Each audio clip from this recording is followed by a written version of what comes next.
કર્ણાટકમાં એસબીઆઈમાંથી લોકો તોડીને 21 કરોડની લૂંટ, સોનાની વર્દીમાં હથિયારધારી લૂંટારાઓ આવ્યા, સ્ટાફ કસ્ટમરને પ્લાસ્ટિકના ઝબલાથી બાંધી 20 કિલો સોનું લઈને ફરાર. ઈવીએમ હવે બદલાશે, મતદારોને સરળતા રહે એ માટે ઉમેદવારના રંગીન ફોટા અને મોટા અક્ષરમાં નામ લખાશે. ચૂંટણી પંચની નવી ગાઈડલાઈન. સૌરાષ્ટ્રમાં બાઇક ચોરી કરતી ટુકડી પકડાઈ, ચોરીના 10 બાઇક કબજે કરાયા. બેંકે સીઝ કરેલા બાઇક હોવાનું કહી ખેડૂતોને 10 થી 15,000માં વેચી નાખતા હતા. સુરત શહેરમાં ભારે વરસાદ ખાબક્યો, માત્ર 2 કલાકમાં 3 ઇંચ વરસાદ. શહેરના નીચાણ વિસ્તારમાં ઘૂંટણસમાં પાણી, વરાછામાં ટ્રાફિક જામની સ્થિતિ.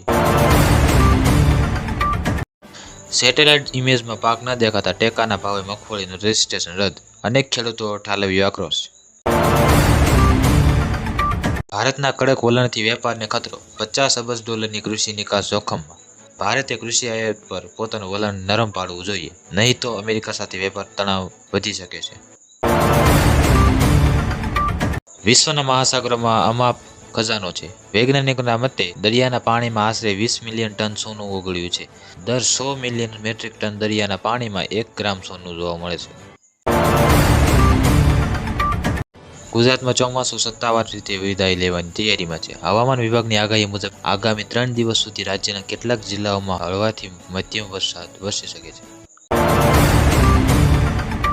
ભાવનગરમાં વડાપ્રધાન મોદીનો રોડ શો યોજાશે. મંત્રી અને અધિકારીઓએ રૂટનું નિરીક્ષણ કર્યું. પીએમની આ મુલાકાત સૌરાષ્ટ્ર અને ખાસ કરીને ભાવનગરના વિકાસ માટે અત્યંત મહત્વપૂર્ણ માનવામાં આવી રહી છે.